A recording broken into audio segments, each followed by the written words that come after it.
catalysing private capital is important in order to be sustainable for the long term. I'm sure we'll come back to that as we talk, but it really is an important aspect that one recognises governments play a role, but they are not the answer. The answer is long-term private capital being attracted into sustainable finance. And you mentioned nature there. It'd be great to come back to that as well. But before we do, I mean, one of the big set-piece events of this week was the UK's latest industrial strategy. There's been a bit of back and forth politically about this, not just in the UK, but in other countries as well, as we sort of debate the costs and opportunities of the transition. The green finance and green energy made it into the industrial strategy. What did you think of it, and what does it mean for your investments? It's good that it's on the agenda. It's important because there's an evolution, the recognition that nature plays a part in all sorts of economic activity. It is fundamental to over half of everything that's produced in GDP comes from nature-based solutions of some kind of services. So it's great it's on the agenda. The question that is really important is where does some of this capital come from in order to sustain the long-term, nature mitigation issues, but also how we actually improve the environment and ultimately make the world a better place. And I think the government has a role to play. I keep saying the role to play, but it isn't the answer. The answer will be from long-term sustainability. I was at if you look at digital infrastructure has completely revolutionised the world over the last 25 since the TMT bubble, let's call it, of the late 90s. But it's very important, and that was private capital that was mobilised in order to do that. And then it's led to the revolution that we've had today in terms of information and the service provision, actually development of all sorts of economic growth. That's the same here. Ultimately, nature will be facilitated by the government, but it's going to be private capital that will accelerate it, develop it, and lead to that long-term sustainable economic development. And just on that point, I mean, who pays for the transition is the real hot-button issue, isn't it? And I think in many instances we're coming to the crunch on that. But the UK is trying to get the private sector, the pension system particularly, to invest more in the UK. It's got a reform agenda for the pensions sector, but also the Mansion House Accord that was signed recently. Pension schemes committing to invest more. What are your thoughts on that as an enterprise and the progress so far on that? Well, the Mansion House Accord is increasingly like a demand-led. The government's trying to get the UK local government pension schemes, particularly to start investing and doing things into the UK market, which is positive. I think that always mandating things is dangerous. So mandating them to invest in UK equities is dangerous. I wouldn't be a subscriber to that. Why? Because it's not free market will, and it's not necessarily the fiduciary responsibility that those that are responsible would make those choices. So if they feel compelled to do something that's against their fiduciary responsibility, that's dangerous. But I think increasingly recognising that the supply side should be looked at as well. How do we increase demand or investment in things that facilitate nature investing or sustainability investing is also just as important. And the likes Gresham House, which is where I'm chief executive of, we do a number of things. One of it is Habitat Banks, which plays into the biodiversity net gain, which is a result of property developers needing to get biodiversity credits in order to develop. And that's no government requirement in terms of capital, but it was the government facilitating supply side in terms of the requirement to have biodiversity net gain credits. And that's really made this movement along the path without government capital towards things that are beneficial to society. But importantly, private capital can get an adequate or decent return from. And I'm seeing, when I talk to investors all over the world, in the last 6 months or so, Japan or Canada, they are wanting to understand what we're doing in the UK. They're also wanting to work out how they can get access to that. So that supply side is just as important, and frankly is probably more important in the medium to long term, so that the capital gets attracted to these financial return opportunities. Thank you. I mean, let's definitely come back to the investors, because I mean I think they're the key in a lot of this. But just on the point of the UK government has, I think you have called for targeted primary capital in areas such as clean energy and biodiversity. What's the biggest barrier? What do you mean by that, number one? And what's the biggest barrier for it to happen at scale? So primary capital as opposed to secondary. So it's great to have ambitions in infrastructure, but if you traded secondary assets, i.e. Heathrow's been built, and whoever buys Heathrow, the actual impact upon the world or the UK in this respect is minimal versus let's build another Stansted airport or another runway, right? That primary capital is very different from, let's say, trading or buying an existing asset. So the real ambition should be focused on how we get primary capital into these objectives, and the scale opportunities are critical for particularly the big investors. And I think the market planning policy from the government is an important one. Again, supply side, if they can open up planning, that would allow investment in scale, whether it be in hard infrastructure, i.e. real asset infrastructure like roads and railways, all the way through to infrastructure like I mentioned the habitat banks, which is another infrastructure style asset class. Which is very much land-based. So you have this spectrum of opportunities, and the scale opportunity, it comes down to some of the barriers being removed by potentially the government as well. Thank you. You've mentioned before that the Canadian pension model, I think a lot of people look at the Canadian pension model with envy. How possible is it that the UK could follow suit? What role can a company such as yourself play in that? So the Canadians have obviously driven a progressive path, and I think what they've learned over that period of time, they continue to learn and they evolve their models. But what they've learned is that they do need to partner with specialist managers. The ability to make investment decisions in particularly niche asset classes or specialist asset classes themselves internally is quite hard. So they need to work out if they wanted to get access to natural capital or sustainable finance, sustainable infrastructure or forestry. The ability to do that with talented investment managers in-house is a challenge, because you've got to pay market prices for the quality talent in order to make these investment decisions, and that's quite expensive. So how do you get the blend between paying the right market rates versus getting the best outcomes for your investors? So they've learned actually, and they partner with a lot of people, a lot of specialist managers, and I think that's an important learning that this country should have as they go forward on the Mansion House Accord or the consolidation within the pooling that's happening in the local government pension schemes in the UK. That partnerships, there are existing case studies of how some pools local government schemes or local authorities have benefited from partnering enormously. Some by owning investment GP stakes, general partner stakes in the manager, whilst they then work for solutions in terms of getting access, deploying capital. And that combination, that alignment has actually shown to be very good. It's something the Canadians do. It's something that there is one or two. Gresham House indeed had a local authority pension scheme as its largest investor when we were listed on the London Stock Exchange. It worked extremely well for that local authority. They made a good return on their GP or shareholder management investment, and they are doing okay, more than in the assets they wanted to get exposure to. Thank you. I mean, obviously the range of potential green investments is quite broad. Some of them are quite relatively mature, solar, wind power, for example. Others are a bit more nascent. What are your thoughts around the role of blended finance in scaling up some of these more nascent markets quickly? Which ones need it the most, do you think? Well, the hard thing is when you start pooling money and capital and local government schemes, etc., is that scale, the opportunity to get scale. So when you want, say, the next Microsoft or the next Facebook or otherwise, they start very small. So sometimes that venture capital end of the arm of investment gets overlooked. So making sure that doesn't get overlooked. So the initial seed investments, early investments, and the living with seed A through to BC and then mature investments is an important evolution with investments. And I think this is where we touch on an important part that the public markets play. The private markets have obviously grown from very little over the last 20 years. If you go back 25 years, private equity had an average asset allocation of 0 within people's portfolios, institutional portfolios. It's now, depending where you are, 7 to 15, and some are much more in terms of private equity.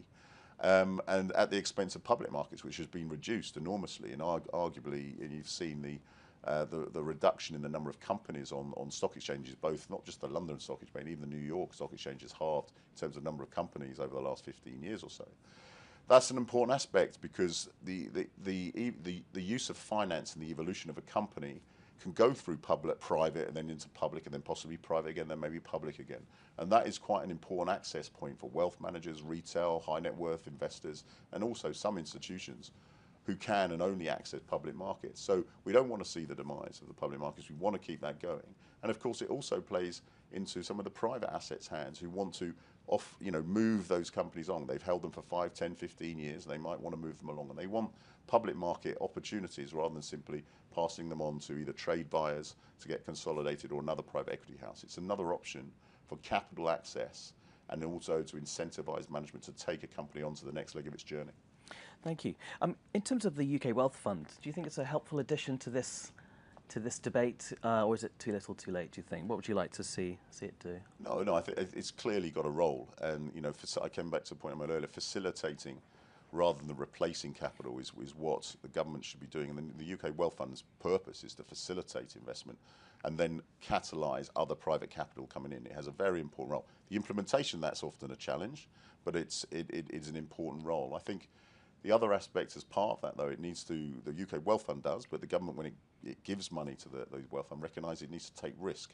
So these things aren't risk-free. So you're putting too many constraints on perhaps the Wealth Fund would lead to outcomes that they didn't want, or indeed not execution of the model they want. So the recognition across all stakeholders that you have to take risk when investing. It has a very important role that the Wealth Fund has in terms of facilitating new areas of investment, but indeed it's important that it catalyses private money. So to get that model right is not easy, but it has a very important role. Well, just on that point, I mean, some of the, like we were talking about earlier, there were a range of potential investments. I mean, one that is getting a lot of attention is technological removal of carbon from the atmosphere. Obviously, there's lots of talk about point source capture, but there are geothermal, lots of others. What are your thoughts about some of those riskier, earlier stage technologies? Is this the sort of thing the Wealth Fund should do, that Gresham could get involved in, that your clients are seeking out? There's a number of points there. I mean, the Wealth Fund has to work out where it sits on the risk return when it makes those investment decisions. So I wouldn't comment on that, but there will be some sensible risk return decisions that it could make and unlock private capital. But I would urge the fact that there's a lot of technologies that aren't so risky. They're already at play. Lithium-ion battery technology is a good example of that, and it's order to store energy. So and though the prices, the costs of that technology is coming down, its half-life is every 2 or 3 years, and therefore it's making it even more attractive. So the need to take more risk in things like carbon capture, where it's still debatable whether that's an economically viable model, is not necessarily needed. So I think technology exists, but so many of them are tried and tested, and we can be used today, and are in existence today, and are working today. Thank you. I mean, I think going back to natural capital, I think Gresham's the biggest commercial forestry manager in the UK, or one of the biggest. It's the largest, yeah. It's the 7th largest in the world. Yeah. So it's part of that broader natural capital segment of the market, I guess, which is nascent, growing, but still at relatively low levels. What are your thoughts? What are you seeing what are you hearing from asset owners when you speak to them? Are they planning to increase, and are there any pockets of particular growth for the sector? Yeah, it's now on the agenda. I mean, I've been, as I say, travelling the world, not just in the UK, Australia, Japan, investors, Canada, North America, continental Europe. They've all got on the agenda, how do we make financial returns as well as address the sustainability agenda? And we're seeing it come onto the radar, talked about, asset allocators talking about it, but working out, how do they understand it? What is the risk returns of these assets? Forestry, planting trees as well, carbon that comes from planting of trees. What is that total risk return? And a number of investors are already well exposed, years exposure, but the Canadians are a good example of that. And therefore they're comfortable with the understanding of this asset class, and they've allocated good amounts of capital to it.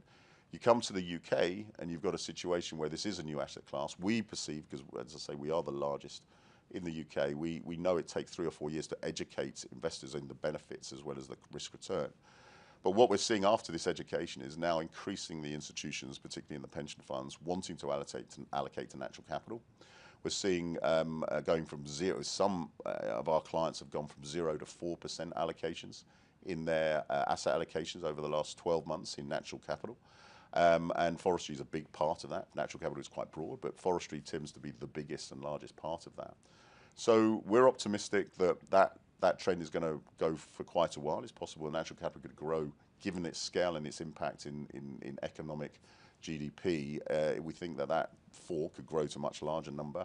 And then on top of that, we'll have the other parts of the world, continental Europe, Australia, and Japan's already allocating to it. Indeed, we've publicly now had a Japanese investor into the UK forestry in the last month. So we're very optimistic that asset allocation will grow, a bit like in private equity 20 years ago, 0. Now it's at 7, 15, depending on who you are. And we think that 4 could go even higher. So we're very positive about that. We think that the returns at lower risk, because of the volatility is relatively low in these areas compared to maybe equities, for example. So the risk return is actually, you're getting a supernormal risk return opportunity for investors. You mentioned the allocation potentially increasing. Is there a natural ceiling for the natural capital asset class, and how are investors bucketing it? Are they just putting it in real assets? Is it in infra? Yeah, it's a good question. All right, it's a good question. So is there a ceiling? There will be. I mean, it depends on how you can institutionalize. But if you look around you, everything that's outside of the building is natural capital. So it could be unlimited and effectively, but it will be limited, because what can be institutionalized and invested in by an institution will be capped at some stage, a bit like private assets and private equity. I mean, I think the growth in this aspect is considerable. So if you ask that question again, if you think that these, could you just ask that again, Simon? I was just curious about how, conceptually, how much could people allocate to natural capital? Well, if it's at 4% now, for example. I mean, it could go significantly higher. As I say, the market for forestry is opening up. Australia hasn't started to allocate fully to natural capital. Canada's still got more to allocate to European natural capital. So there's a lot more to be done. And I think as allocators begin to realise that they have zero allocation today, that they do have scope to do that, and that risk return opportunity remains a positive one. Coming to your second point, I've remembered now, was around where does it fit, infrastructure versus and this is something that we've debated with allocated investors all over, particularly in Australia, where the way that they value their benchmarks it actually put forestry into infrastructure, which we didn't think was appropriate because of the various risk return attributes that do come out of forestry, which meant there was also an under allocation as a result of that benchmark. We perceive it has more characteristics in favour in terms of property-related investments. There's significant inflation linkage, natural inflation linkage. And we think that if you look at some property investment allocations in institutional portfolios, there's a significant amount to go from 0 to a 4, 5, 6, 7. And so we're very positive that asset allocators actually over time will probably look at this as an independent asset class, although the characteristics do look a bit more like infrastructure and or property. We think they'll look at it as an independent asset class over time. And is there any country that's really leading the way on this, where the investors just really get it? Yeah, I mean, and when you go to Canadian Maple 8, you don't have to spend too long. They go into the depth of sophistication in terms of their knowledge of natural capital, regenerative agriculture, nature-based solutions, forestry, planting carbon. They're up the curve significantly. And you touched on this earlier with the biodiversity net gain, which is a UK government initiative, isn't it, to require a biodiversity net gain if you want to build anything, infrastructure, for example. Can you maybe talk a bit more about that, but also at a slightly broader level, the different revenue streams that you can get off natural capital? I'm thinking carbon credits. How important are they, for example, to the development of the asset class? Yeah, the market, again, back to the supply side, the government having a standard metric, in this case DEFRA for the habitat banks, is critical to get confidence in this as an asset class. And therefore, these credits are then required by property developers. Property developers need to go out to the market and buy these to offset their biodiversity loss within developments. And so that whole market is stable because people feel confident in it. So having that as a basis, a benchmark for things like carbon, which still there isn't a benchmark that's generally accepted, is critical in order to scale this aspect. And I think we're expecting to deploy up to 100 million sterling into these habitat banks over time, and that is something that could be and should be looked at as a model for government not having to spend money, just have to make sure stable policy, the right benchmarking metrics that are consistent to lead it to a robust investment mandate and class. Thank you. I mean, just going to the credits for a second, carbon and biodiversity credits, the voluntary carbon markets, the voluntary credits, the market's still forming, the plumbing's still not there completely. The trust from corporate buyers isn't necessarily where policymakers would like it to be. What are your thoughts around that, and how important it is that that problem is fixed before this asset class can really take off? It needs to be fixed. Yeah, you need a standard benchmark, and then people will gravitate towards it as being the acceptable tradable currency for credits. If you want credits to be something of positive use, you need it to be generally accepted and valued the same by everybody who trades it or invests in it. And whilst you have these different benchmarks, and indeed are some of them real when you go to some of the emerging markets, do they exist? Then that's a difficult thing for an investor then to get their head around, because they don't want to take that risk. I mean, one of the things that's one of the big events this year will be the COP30 climate conference in Brazil in November. Countries are being asked to come forward with new NDCs, new climate action plans, basically. How are you going to get to net zero with specificity? When we talk about the regulations and the plumbing, what would you like to see? Not just credits, but generally, what would you like to see as an investor from countries? What level of detail is important for you to help you have confidence in investing in a country? Policy and stability, so cross-party support for whatever policy is relevant. And we had that for the Environment Act that then led to the biodiversity net gain. That it's exceptionally important, so that there's no changes when the government changes in a jurisdiction, that then you think that there's going to be a change of policy. So general buy-in, cross-party support across geographies is critical in order to be able to robustly plan for the long term, and institutional investors to be able to do that. So that would be the priority one, I would say. Great, thank you. You've just closed a Forest Fund 6, I believe. Could you talk a bit more about your plans for that? But also, when we talk about credits, how are you going to ensure transparency in how the carbon and biodiversity credits are generated and monetized? Yeah. So I'll start that last bit first. I mean, we've been working in forests and managing them and investing in them for over 30 years, the teams and at Gresham House. And so we have the mechanics, the processes, the robust ways of modelling these types of, and recently carbon. So we're at the forefront of that and talk to the likes of DEFRA and so on. So we feel very confident that we're almost a go-to party in order to get that. As far as the allocation goes, we see the opportunity in UK forestry, both secondary, i.e. the sales of existing forests, but also planting, also the carbon that comes off that planting. And I think that we're very optimistic that policy is beginning to recognise that the benefits of planting trees, not just from a carbon angle and from the fact that you can make decent financial returns, but the necessity is for the security of the country, for house building, for example, and jobs. And if you have a look, we are an 80% importer of trees into the UK, 80. And if you think half of the wood goes into building houses, you can suddenly see the importance of keeping the volume of trees growing in this country in order to sustain house building, which we know has of the order of 200, 300,000 houses a year required in order to get to where they want to get to, this government and previous governments. So it's a really important part of the fabric of this country in order to achieve the housing supply-demand issues. And therefore, supporting new planting, supporting commercial forestry is a critical aspect in order to have social goals, housing goals, employment goals, and then ultimately economic growth goals. Thank you. I mean, one of the big sort of points of tension in the forestry system, I guess, is when companies just plant monocultures. How problematic is that? How do you respond to that sort of criticism, not to you personally, but to the system?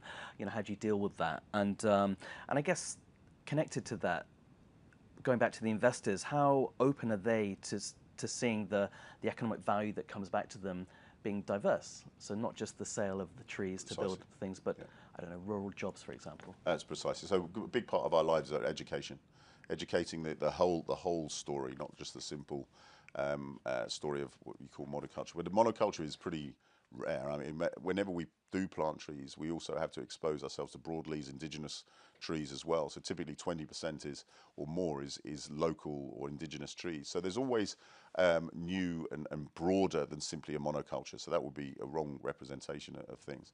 But the important bit is that education, that it does bring rural jobs. It does bring the ability for social benefits and housing benefits and employment benefits and all of the, and ultimately, of course, the carbon decarbonisation agenda. So indicating that whole story is an important aspect, and we think we're doing a good job. But you can never make everybody happy, because people do have different views on things. But I think all in all, it's clear that we're making a good case to local governments and local representatives that this is net beneficial to local communities as well. Great, thank you. The Climate Change Committee, which is the independent group advising the government on its sort of climate trajectory, were out this week. I said we're on course for net zero, but they had some pretty big caveats there, as long as policy reform continues. But just on natural capital, one of the points they've made before is that, well, they've set ambitious woodland targets for Scotland. What's your role in meeting those goals, and what policy support would you like to see to help you? Well, we will be integrally involved in consultation with the governments and local authorities who kind of implement those types of planting of trees, and I think that's an important one, because coming back to we've got to make sure communities are bought into this, and we need planning support in order to turn what typically is unproductive land or agricultural land into things that are productive, and that is again it's a very patient consultation, and it's one which we're used to. We're used to educating and patient consultations. So I think we have a lot of data to support how this is net beneficial to the environment, the communities and investors in order to get through that. Great, thank you. I mean, the Climate Change Committee did say one of the priority recommendations was to lower the cost of electricity for consumers. I just wondered, and you've yourself have mentioned that grid infrastructure in the UK is one of the bottlenecks. I just wonder what your thoughts were about how to fix that, and what role does GB Energy have in that, do you think, in terms of de-risking investments? Well, the point you made earlier, technology. Technology exists to manage the grid better today, and we're now at 30 to 40% renewables. We've had a day recently where it was 100% renewables to electricity generation. So the ability to do that exists today with the technology today, and the costs are coming down today. So the requirements to invest in maybe a riskier technology to achieve the goals, you kind of think, well, why? Because we're already potentially doing it today. Where there are legacy systems or operational infrastructure, that is some of the bottlenecks that you refer to. What they call in battery energy storage is often skip rates are too high, i.e. skipping using batteries and preferring to use gas in order to manage the balancing mechanism in the UK electricity, is something we think is not beneficial to the environmental needs of society, and indeed, more importantly, cost. And moving towards accepting that battery energy storage is a solution for renewables to get from 30-40% to 80-90% would be a very big development for this country. How long do you think it would take to get to that 80 to 90%? Well, in 7 years, we expect the projection to get around 35 gigawatts of energy, of battery storage capacity, which is equivalent to where the gas capacity is today available. So you could say within 5 to 7 years, you should be in a place where you can actually just use battery energy storage entirely. And in terms of the grid connectivity, when you look across the planet, is anyone doing a good job? It feels like it's an issue that touches lots of countries, particularly developed countries. What are your thoughts on that? When you say a good job, cheaper electricity or more renewables usage? I think just successfully getting the solar panels connected, for example, to the grid. So, I mean, look, the UK has done very well. All right, it's solar, wind. We've gone from 15 plus years ago, 20 odd years ago, to 30, 40, 50% now, right? In terms of, so we've obviously done something in the UK pretty well. Continental Europe is not far behind in all of that, so that's in a good place. And the usage of technology of solar and wind is now people don't even consider it as being a risk. It's in terms of its technology. So I think the globe is in a good place, and the issues is how do you manage that? The electric system in the UK, the grid, is still challenged, and we can see that in some of the pricing. We are in the UK. Pricing of electricity is 2 to 3 times elsewhere in continental Europe, and certainly in America, where it's at least 3 or 4 times more expensive. And so there are benefits that we are not capturing yet in the UK. And you mentioned, we talked about battery storage a bit, but when you look across all of the different technologies that are evolving in the battery storage space, how diverse is it? How optimistic are you about the quality that you're seeing and the pace of change there? In battery storage? In battery storage, yeah. Well, again, if you stick with lithium-ion technology, which is tried, tested, works, and is coming down in price, there is clearly an acceptance that you don't have to take as too much risk because of that, those case studies and precedents. So I think the globe is in a good place. Of course, the issues are supply chains and such like for lithium ion, but there's no suggestion that that is a constraint on that growth. I think the globe is in a good place to use energy storage alongside tested technology like wind, like solar, in order to evolve into the new energy world that is inevitable, is coming. Thank you. And just lastly on sort of the energy transition, I think you previously called for zonal pricing of UK electricity. Why is that, and how feasible is it, do you think? I think it's a debate. It's not a black and white answer, but we think that there would be at the margin some improvements in pricing within local communities if you end up, or regions if you end up with zonal pricing. But I think it's definitely not a slam dunk on that debate, and it's very clear when you look at the debate and read about it that this could rumble on for quite a while. Thank you. So moving away just to the company, Gresham House, it's obviously got strong roots in the UK, but you're increasingly branching out internationally. What is the strategy for the next sort of year, 2 years on that score, and which countries look attractive to you at the moment, and why? So we're an alternative manager which is quite niche in terms of some of the growing areas of asset allocation. Natural capital, we talked about energy transition and infrastructure, the key areas, but also growth capital like venture capital. We're the second largest venture capital trust investor in the UK. So we're very optimistic that those areas of asset allocation are not just growing within investors, LP investors, but also a necessity for economic growth and the sustainability agenda. Where do we see a lot of that growth? Well, the UK is growing. We mentioned earlier that there are clients in the UK going from 0 to 4% asset allocation in natural capital. That is beginning to happen around the world. Whilst Canada is an example where they're ahead of the curve and already allocating for a number of years to natural capital, they're now beginning to look elsewhere across the globe. They would have looked at North America being, on Australia and New Zealand being areas typically historically to invest. Europe is increasingly on their agenda, and it's very evident that they like the legal systems in Europe. They like the investment processes there, and so there I think we'll see over the next couple of years more capital coming from North America, Canada particularly, to do that. And then similarly, when you look to Japan and Australasia, this is well and truly up the agenda in Japan. They're already allocating. I mentioned earlier we have a client there recently from Japan that started after 2 years talking in Japan to clients. And I can see when I've been in Australia to asset allocators, it is on the agenda. It will move up the agenda to allocations over the next couple of years would be my expectation. Some are already doing it directly, but typically in their local region of Australia and New Zealand. So I think it's a very exciting time. I mean, it's incredible if we end up with that, as I mentioned earlier, an independent asset class in a few years' time called natural capital, which is what I expect.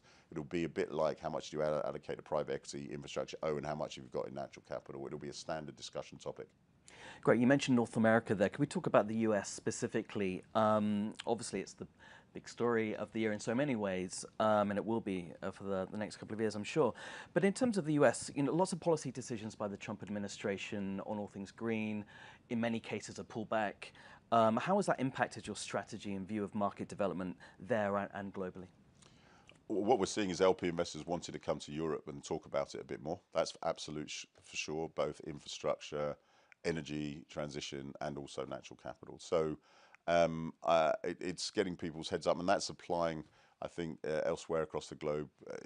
Asia thinking should they invest in Europe more than they did previously, where they would have gone to North America. That is definite. Talking to LPs globally in the last 6 months, no question.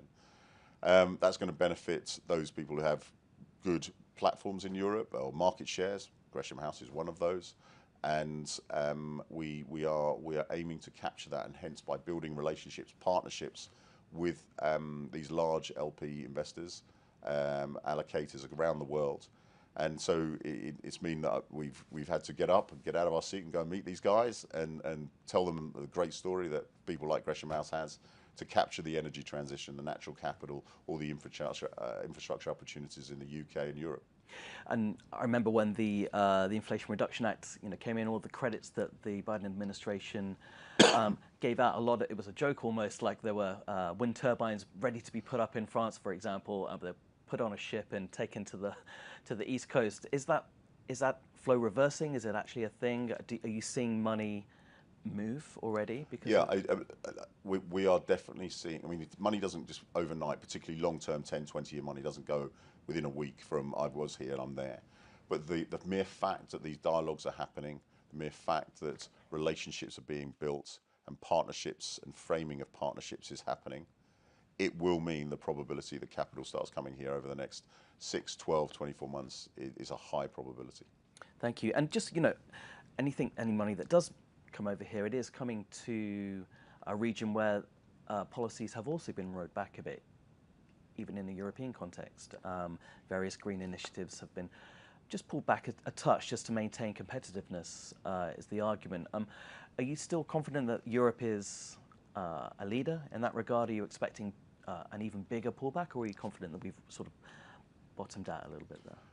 Capital will go to where financial returns are. If the financial returns are good and attractive with stable environments, they will continue to go there, regardless of any other agenda. So the mere fact that you have additionality, as well as the financial returns, will attract capital. So I'm very confident, if you look at some of the returns we've made in the last 15 years in the UK forestry, for example, have been 11% plus per annum. Now, that's an attractive return based on a low volatility or low risk basis. Now, not necessarily that's what's going to be going forward, but there'll be significant returns going forward. And if people understand that, the additionality will be an additional component, but the financial returns will always be primary. So I'm very confident, as long as you can put decent asset classes with additionality, with primarily good financial returns, the capital will flow. Great, thank you. Moving away from organic growth strategy for a second, a lot of flux in the asset management industry more broadly. What are your thoughts around consolidation? Is Gresham House a potential buyer at the moment? Well, so a bit of a recap. Gresham House, we bought into in 2014. It was effectively a shell company on the London Stock Exchange, and we got it regulated, turned it into an alternative asset manager, and we went on an organic growth and an acquisition growth path. We built a business which had some very strong global and regional market shares in energy, infrastructure, venture capital, natural capital. We were then approached about 2 years ago to go private, and when the board eventually gave shareholders a fair return and price, we went private and backed by a private equity house. But the aim of that was to continue our journey in internationalizing the business, which includes acquisitions and inorganic growth. A very clear path of organic growth, but the consolidation within alternatives was going to continue. Those let's call them mid-market alternative houses who can't push on the regional or global stage, want more distribution, can get some synergies out of business development. That's what we do. We've done it well for over 10 years. We've got a phenomenal team and teams within our business, amazing team players with ambition and capability. And so you should expect us to partake in inorganic or acquisition growth, and you should expect us to develop internationally as part of that. Is there any sort of rough framing around that? Is there a sort of a certain size of company that you would consider, and are there any geographies that look particularly interesting just because of maybe the number of houses or the pricing? So the thing with the starting point is how do we add value to a business, and then we'll pay accordingly. So if we found a large acquisition, we'd be able to fund that, in my opinion. As long as it made the return that we need from it in terms of return on capital, but also importantly, part of that will be how do we develop it? How do we grow its top line? How do we grow its assets under management? So that business development plan is critical to any analysis and investment. We've taken, if you look in history, you've taken businesses where we bought for only £2 or £3 million, and we've turned them into the largest, battery storage producer in Europe, or asset manager in Europe, with over $1 billion worth of assets under management. So the point being is, it's about where you see vision to create economic growth, backing capable people. So everything from 2 million up to several hundred million is in my mind in terms of what we could buy. but I have a very capable team around me to keep my feet on the ground and make sure we go through the right process and that we can add value. Great, thank you. You mentioned about the management buy-in and being taken private. Just in terms of the buy-in and the journey, like how risky was all of that? And is there anything you, in hindsight, would have done differently? It's definitely risky, and my whole life since sort of leaving university and joining the city is you're meant to take appropriate risk returns. You get educated and taught to do that, and you learn from mistakes. So it was risky when we bought it in 2014. There wasn't anything there. It was just a vision with persuading people that we were going to execute. We did. We executed very well, made a fantastic return for people who lived that journey for about 8 or 9 years. And now we're doing it again with a number of different shareholders. And importantly, we, the management team and employees, own a lot more of the company now than we did when we were on the stock exchange. So we're really proud of what we've got. It was a risk, it's paying off, but everything you do needs to be risky in order to push the boundaries and grow economically anywhere and anything. Thank you. And you mentioned the PE ownership. How have you found it? First full year, chalked up last year. How have you found private equity ownership, and what are the sort of the pros and cons of not being in the public eye? I've really enjoyed it. I mean, it is different. I'm a big advocate of public markets. Come back to that if we need to, but they have helped us laser-like focus on a 5-7 year plans. You can think about things over the long term without necessarily a daily desire for shareholders to tell us what you're doing. And they have a different perspective, a diverse perspective in many respects that leads us to achieving a value growth plan. Great. And earlier in your career, you had a variety of roles, including SVG investment managers, Phillips and Drew fund management, and the LPFA. You've also played rugby at a high level. So how would you say these various experiences have shaped you as an investor and a manager? Well, it makes you competitive. Sport particularly makes you competitive. Being in the city is very competitive. It's the top talent that comes to the city in order to achieve financial goals typically. Being in sport, setting goals and getting yourself off the ground when you fail is a massive learning experience, and that happens in the city.